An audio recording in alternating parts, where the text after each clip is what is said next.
Una piattaforma di discussione aperta a quanti desiderano collaborare per un unico obiettivo, arrivare al referendum per l'autodeterminazione del popolo veneto. Presentato a Palazzo Ferrofini, il Veneto Decida, manifesto delle principali associazioni culturali che sostengono le radici e l'indipendenza della regione. È la prima volta forse che i veneti danno dimostrazione di essere un popolo unito. E spesso abbiamo dato dimostrazioni di essere frammentati. Ecco, da oggi parte un nuovo corso per il Veneto e attorno a pochi punti stiamo concentrando tutte le nostre forze affinché la classe politica veneta sappia e capisca che ci sono delle esigenze che partono dal territorio. Da mesi si discute la proposta di legge presentata da 20 consiglieri regionali, primo firmatario Stefano Valdegamberi di Futuro Popolare, spaccata la commissione dei 6 saggi insediata ad aprile per volere del governatore Zaia e del presidente del Consiglio regionale Clodovaldo Ruffato.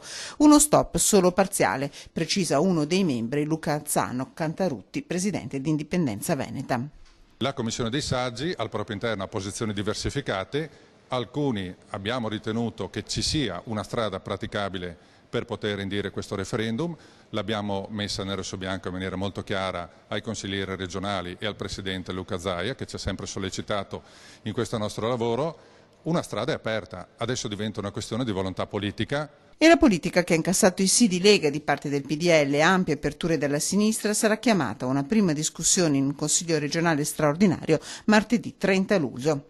Mi aspetto che anche la sinistra della nostra regione prenda consapevolezza che noi non vogliamo fare un'operazione di nostalgia, vogliamo fare semplicemente un'operazione che guarda avanti. Noi siamo per l'Europa, ma siamo per l'Europa dei popoli.